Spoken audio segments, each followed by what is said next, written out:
What is going on, guys? It is your boy Bio2k, and today, man, I am here bringing you guys a video talking about how to dominate Triple Threat Online the 100. Now, this video is not going to be about exploiting the game. It's not going to be about anything cheesy. It is simply just going to be helping you guys improve at this mode. Now, if you guys don't know how Triple Threat Online the 100 does work, you obviously have a set number of points, which is 100, and you actually have to work your way all the way through. So where it does have some advantages towards last year, whereas last year if you lose 3 times, it immediately resets. This year you technically can lose 3 times and still get to the top board as long as you just dominate your way through the other rest of the games or whatever situation you are in, which obviously is pretty good. A lot of people don't like this mode, and I will say that I know, like, as far as where the gameplay is right now, it really is a little bit of a struggle, because with this mode you do have a lot of, you know, games where people do end up scoring on really stupid, you know, animations where they just hit contested layups, they hit fading threes, like whatever the case is. There are some dumb animations, but you can definitely play through them. Now, this is again going to be a video teaching you guys how to be successful in this mode without exploiting the game. So if you guys do enjoy this video, do me a favor and kill that like button. If you guys are new to the channel, be sure to hit that subscribe button. Let's see 100 likes in the first hour, and if you guys do that, I will be bringing you guys my very first defensive settings video, which does ultimately have some of the best, you know, I honestly think it is the best thing you guys can run in this game. I played up against the Sweat. I'm going to be showing you guys that particular game, and it is going to help you guys out. So if you guys want to see that, kill that like button. Let's get it done. But let's get into this video and talking about the best way to dominate Triple Threat Online the 100. So first things first, you guys can obviously see that the record I do have, I mean, it's pretty good, I would say. I mean, obviously it could be better. 6 losses, it is what it is. Some of them are from doing XP, so I mean, again, it is what it is. But we do have a pretty good record because of what I am able to do in this mode. Now, these players are from Triple Threat Offline when I was doing Derrick Rose's XP, which you guys will see in the No Money Spent video. But yeah, getting back into this. Actually, really quick too, I want to, you know, clarify something. I am No Money Spent still. The VC count you guys see in the top right corner is actually from me playing Park and building up my player and stuff like that. So if you guys have any, you know, questions or anything about that, everything I do for my player is going to be done on stream. So you guys will be able to see, you know, what goes on there. But anyway, back into this. The team that you guys want to have is based on 3 really important pieces, in my opinion. So one tip I'm going to give you guys right out the gate: do not run more than 1 guard. Now, what I mean by guard, I mean a point guard that is small. You could run, you know, a guy like, you know, Kyrie Irving, and run a guy like Mitch Richmond. That is fine. But you do not want to run 2 very small guards, because if you do that, you're going to get bodied a lot. It's going to give up a lot of easy points. You're going to get out-snagged. And normally, if you give up an offensive rebound, you 9 times out of 10 give up an open 3. You don't want to do that. So in your number 1 spot, you guys want to have a go-to scorer, somebody that you really know, you know, their release, you know how they play. This is going to be the guy that you're scoring with. The second option here is going to be, in my opinion, I don't want to say like your go-to guy on defense, because you guys will see different situations where I'm going to be talking about something else. Darrell Griffith is a really good player for this. I really do like him, except for me personally, in this spot, I'm going to be going ahead and using Kawhi Leonard. This spot, though, again, is your 3-and-D guy. You want to make sure that you guys are able to shoot with this player, but also have them clamp up, play really good defense. Now, in this final spot here, this is probably the most important one. Obviously, you need to have a good big in this game to not only prevent, you know, other guys from just rim running. Blocks are kind of, you know, they're a little OD this year. There's a lot of stuff that happens where you'll get warps from the 3-point line. People come in, smack them. You don't want to deal with that. This year, you need to have a good big, but also that big needs to be able to shoot. I know a lot of people like to run bigs that can't shoot, which is fine. I mean, I know, you know, there's a lot more people on balling this year, which is good, but you're still going to get those people that off ball if they start losing, and then it's just going to get annoying. So one tip I will give you guys, make sure you have a center that could shoot. Free cards like Bob Pettit is really good to have. You can pick up Ibaka from the token market, but ultimately my favorite is Draymond Green. Draymond not only is a really good defender, but he also has the ability to stretch the floor with a good release. And honestly, I mean, Draymond's just that guy.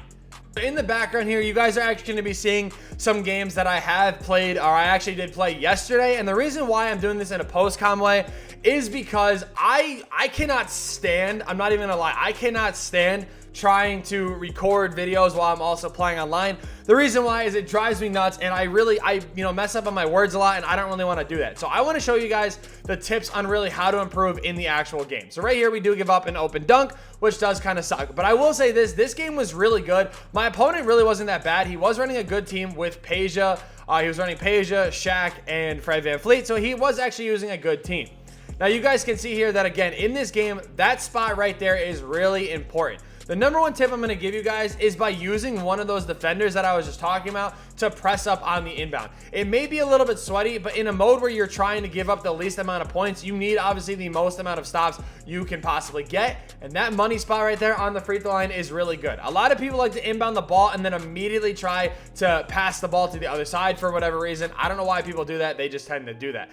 Now, you guys can see right there, that is a big green with Kawhi, and that is a very good example of what I was saying, where you need to make sure you know the releases on your cards. It is really important. So again, you guys can see here, I'm making sure that I'm contesting every shot. I'm not going to give up an open three or anything like that. On the break, I'm taking my time. I'm setting my feet. I'm banging home these threes. So 14-2 start. I mean, again, my opponent's team was pretty good, and at first he did look like he knew what he was doing, but again, I have multiple games to show you guys examples. So it may be a little bit sweaty, but you know what? Being sweaty versus exploiting the game, they're two very different things. So if you guys are looking to really dominate in triple threat online, this inbound press is really good. Again, it's not like you're exploiting the game. You're still playing a little bit of on ball. You're still doing a little bit of everything here. Again, you guys are seeing that I'm just kind of fixing the switches a little bit. We get lucky right there. He does pass out of that. But again, you really want to make sure that on the defensive end, you are clicking on, because again, that is how you guys are going to be getting most of your stops. You're going to be able to, get, whether it is that inbound steal, you're also going to be able to,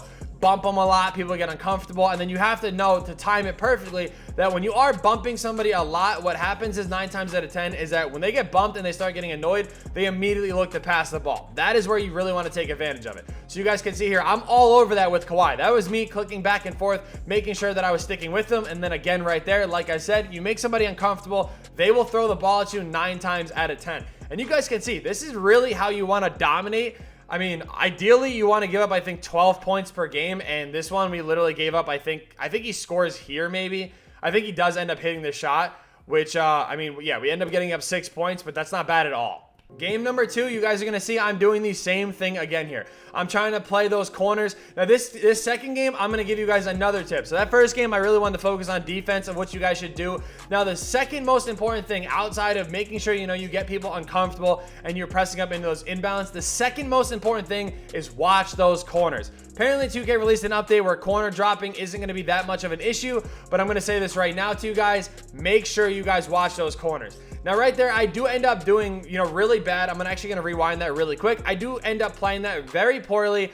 Don't jump in these situations. I could have stayed on my feet with Kyrie and would have been able to contest that anyway, but I clicked on the Draymond and I was able to get that little bit of a chase down block. Again, you guys could see stop and pop. Nice little easy green bean with Kyrie Irving. So getting away from the defense here, just to kind of recap a little bit on the defensive end. Press up on that inbound, watch those corner drops, and always make sure that you are looking to get those chase down blocks. Even if you think that you're beat, trust me, it never hurts to try to go for them, because a lot of the times too, people don't have different badges and stuff that are going to, kind of help them out. See right here, I turn the ball over, but you guys can see I make sure that I was protecting what I kind of needed to. Now, there is a little bit more off ball going on here than I would probably like to admit that I do, but it really is in certain situations, depending on who you match up with.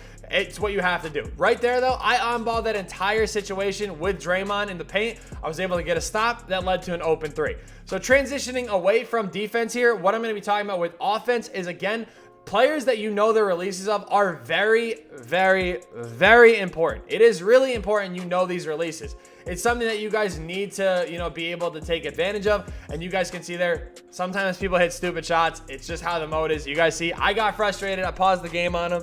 Had to let him know he hit a stupid shot. You know what I mean? Nothing against him. But right here on offense, right?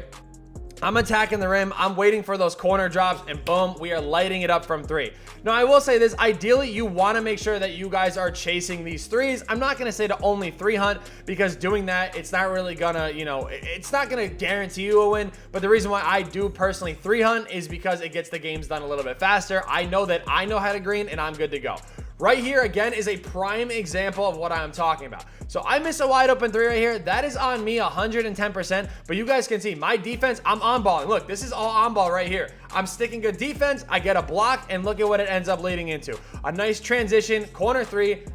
I screwed up the release on. It's all good, but check this out. Ready? Boom. Right back into playing defense. We get it. I would say that was a little bit lucky of a miss. I feel like we should have gotten a little bit better of a contest, but same thing here. We run back down, do our thing. Boom. We're greening. We are good to go. So if you don't get these, quick stops as far as like, you're getting these fast breaks, maybe your opponent gets a stupid dunk and you don't have this fast break opportunity, the number one thing you guys want to look for on the offensive end is a pick and roll. Okay, everybody's going to off-ball you, and you're going to need to take advantage of those off-balling situations where if somebody is sitting in the corner with their center, the number one thing you guys are going to want to do is attack them in a pick and roll, pick and fade style, manner, right? And what I mean by that is the fact that if you're using a center that can't shoot, because I know some people like to use Wilt, some people like to use, there's some Ruby centers like Mitchell Robinson people like to use. If you're using those guys, people are off-balling you, just attack them in a pick and roll. That is the best situation of what you could do. You guys can see here again, I think I actually get boxed up here a little bit. I'm not going to lie. Like, I think he actually played very good defense. Can't even fault my opponent for this. But again, I'm being patient. We get Draymond wide open, and boom, green bean on that three-point line. I'm telling you guys, making sure you can green is like super important with your cards. Right there again, he does a snatchback. I click on, I jump at that, I get that contest. We're out for another transition three, which is a wide open three, and boom, game over. This is the final little bit of clips that I'm going to show you guys here, so you guys can see we started off with a nice little stop. We run in transition, knock down a nice little three. Again, this is super important that you guys want to be paying attention to. Right here, again, I'm baiting that 110% every single time. Gotta watch out for them lurks. We get a nice little green bean with Draymond, but you guys can see this is really how you guys are going to be going through and dominating a lot of these people. This dude even had a really, I wouldn't say a good team because he did have Elvin Hayes, but LaMelo Ball, Sam Jones, those are two really solid players as well. And you guys can see, like, it's all about making sure you get these stops and make sure you guys leak out and take really smart shots as well. Playing really good defense to close out this game, 20-2. At this point, even if he did score, it's like, okay, like if he gets a three, like the worst thing that happens in this situation, he gets a three, but look at what happened. We press him up with Draymond myself. I get a lucky steal, and boom, we win 22-2. And that is how you guys are going to seriously dominate in triple threat online. I'm telling you guys, it actually is a lot, it's pretty easy. You guys, I don't want to say it's easy, but like, you guys got what I mean. As long as you get it down, you will be good to go. We have 3 Gus Gerards from this. We've gotten a ton of Colossal packs. I even have Gus Gerard in my actual, lineup as well. So, really, like I'm telling you guys right now, it is definitely something that could work for you guys. I hope this video did help you guys out. Thank you guys so much for watching, and yeah, peace.